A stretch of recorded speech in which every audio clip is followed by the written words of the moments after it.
नमस्कार दोस्तों, इस वीडियो में हम टेंस के बारे में और उनके प्रकार के बारे में पढ़ेंगे।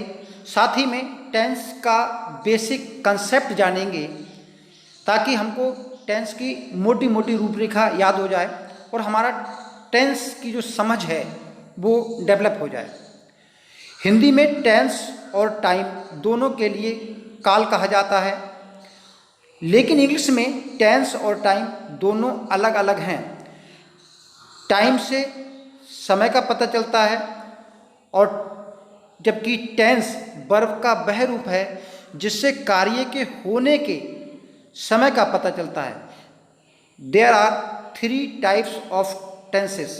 3 प्रकार के टेंस होते हैं: प्रेजेंट टेंस वर्तमान काल, पास्ट टेंस भूतकाल, फ्यूचर टेंस भविष्य काल।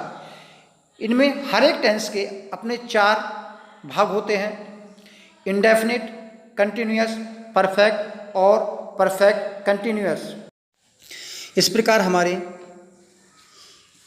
प्रेजेंट से इन 4 भागों को मिलाएंगे, पास्ट से 4 भागों को मिलाएंगे, फ्यूचर से 4 भागों को मिलाएंगे। इस प्रकार हमारे कुल मिला के 12 टेंस बनते हैं: present indefinite tense, past indefinite tense, future indefinite tense, present continuous tense, past continuous tense, future continuous tense, present perfect tense, past perfect tense, future perfect tense, present perfect continuous tense, past perfect continuous tense, future perfect continuous tense.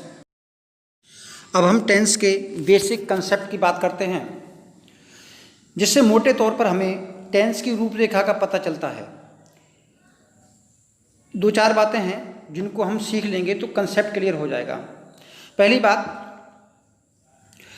एक बात हमेशा गांठ बांध लें, जैसा कर्ता वैसी क्रिया। एक वचन कर्ता एक वचन क्रिया, बहुवचन कर्ता बहुवचन क्रिया। कहने का अर्थ यह है, सिंगुलर सब्जेक्ट के साथ सिंगुलर वर्ब, प्लूरल सब्जेक्ट के साथ प्लूरल वर्ब होती है। सिंगुलर सब्जेक्ट हम केवल थर्ड पर्सन सिंगुलर को मानते हैं।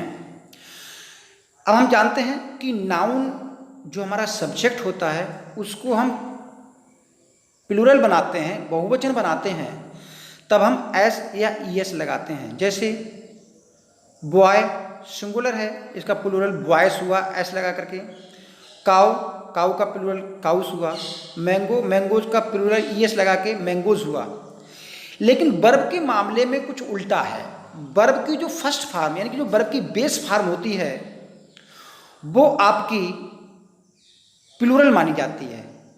जैसे प्ले, प्ले का हमने प्ले प्लूरल है, इसको हम एस या ईएस लगा कर सिंगुलर बनाएंगे तो प्लेज हो गया। गो प्लूरल फॉर्म है, गो का सिंगुलर गोज हो गया ईएस लगा के। राइट, राइट का सिंगुलर राइट्स होता है। तो इसी प्रकार हम सिंगुलर सब्जेक्ट के साथ सिंगुलर वर्ब और प्लूरल सब्जेक्ट के साथ प्लूरल वर्ब का प्रयोग करेंगे। अब हम नीचे लिखे कुछ वाक्यों को देखते हैं जिनमें सब्जेक्ट के नंबर और पर्सन के अनुसार वर्ब का प्रयोग किया गया है। He is a boy, he singular subject है इसलिए इसके साथ इज प्रयोग हुआ है। I am a student, I first person के साथ एम आता है। You are honest, you plural है तो इसके साथ आर वर्ब प्लूरल प्रयोग किया है। He plays, he singular subject है, प्लेज वर्ब की फर्स्ट फॉर्म में एस लगा है इसलिए सिंगुलर वर्ब बन जाती है। तो सिंगुलर सब्जेक्ट के साथ सिंगुलर प्रयोग किया है, आई के साथ प्रयोग किया है। You play, you plural subject है तो वर्ब प्ले जो वर्ब की फर्स्ट फॉर्म है प्लूरल वर्ब प्रयोग किया है। They play, the child sleeps, child singular है, स्लीप्स सिंगुलर वर्ब है। The children sleep, children plural subject है, स्लीप प्लूरल वर्ब का प्रयोग किया गया है। Sita cooks, Sita singular subject है इसलिए सीता के साथ हमने सिंगुलर वर्ब प्रयोग किया है। अब हम दूसरे कंसेप्ट पर आते हैं। हम जानते हैं कि जैसा कर्ता होता है वैसी क्रिया प्रयोग की जाती है, तो हम क्रिया को थोड़ा समझ लेते हैं। क्रिया की कुल मिला के 3 फॉर्म होती हैं, फर्स्ट फॉर्म, सेकंड फॉर्म और थर्ड फॉर्म। आईएनजी फॉर्म को हम चौथी मान लेते हैं, लेकिन वो प्रेजेंट पार्टिसिपल होती है। तो कुल मिला के कौन सी हुई? First form, second form, third form और आईएनजी फॉर्म।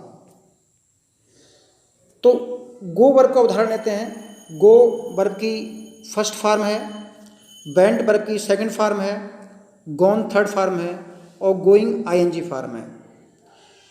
ऐसे ही be verb, be base verb है जिसका अर्थ होता है होना।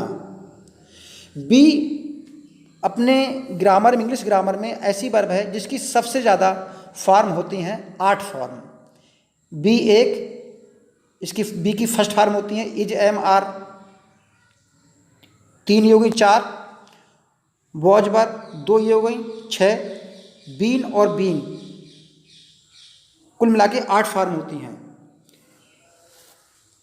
बेस फॉर्म किसी भी वर्ब की जो कि फर्स्ट फॉर्म मानी जाती है, बेस फॉर्म हमेशा मॉडल के साथ लगाते हैं। इन सभी मॉडल के साथ बेस फॉर्म लगती है।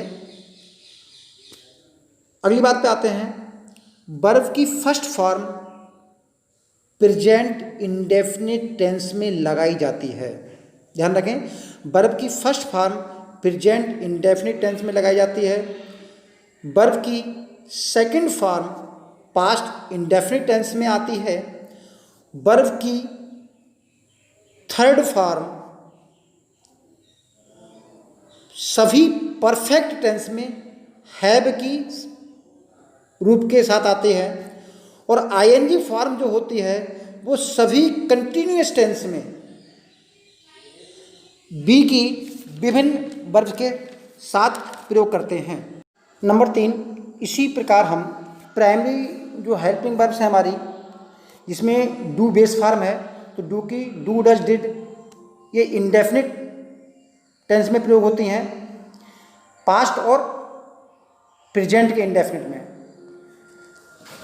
बी जो बेस फॉर्म है, जिसकी इज, एम, आर, वॉज, वर और बीइंग होती हैं, ये कंटिन्यूअस टेंस में प्रयोग होती हैं। ऐसे हैव की तीनों फॉर्म, हैव के 3 रूप, हैज, हैव, हैड, ये परफेक्ट टेंस में प्रयोग होते हैं। और फ्यूचर में हमेशा मॉडल के साथ, विल, शैल के साथ वर्ब की बेस फॉर्म लगती है। अब हम मॉडल का कंसेप्ट पढ़ते हैं। मॉडल वर्ब हमारी कौन कौन सी होती हैं? Will, would, shall, should, can, could, may, might, must, need, dare, use to, ये हमारी मॉडल हेल्पिंग वर्ब्स होती हैं। इनका एक ही कंसेप्ट है कि इन सब के साथ वर्ब की फर्स्ट फॉर्म यानी कि वर्ब की बेस फॉर्म आती है। इसको हम एग्जाम्पल के तरह देखते हैं। आई शैल प्ले, शैल के साथ फर्स्ट फॉर्म प्ले आई है। यू शुड गो, शुड के साथ फर्स्ट फॉर्म आई है। दे मस्ट गो, मस्ट के साथ फर्स्ट फॉर्म आई है। ही माइट कम, माइट के साथ फर्स्ट फॉर्म आई है। They will be playing, playing को मत गिनिए, विल के बाद जो बी आई है वो आपकी बी की बेस फॉर्म है। बी हैव डन, हैव जो आई है ये आपकी बेस फॉर्म है। तो सॉरी, बी हैव डन को हम बी विल हैव डन पढ़ेंगे। तो बी विल के साथ जो हम हैव मानेंगे वो वर्ब की फर्स्ट फॉर्म मानेंगे। तो इस प्रकार ये कुछ कंसेप्ट थे। ये थोड़ी सी रूपरेखा है सेंटेंस टेंस को समझने की, ताकि हमको पता लगे कि जो प्रेजेंट के साथ जो फॉर्म आती है वो वर्ब की फर्स्ट फॉर्म है। पास्ट में जो थॉट है वो सेकंड फॉर्म का है, और फ्यूचर में जो थॉट है वो मॉडल के साथ बेस फॉर्म का है।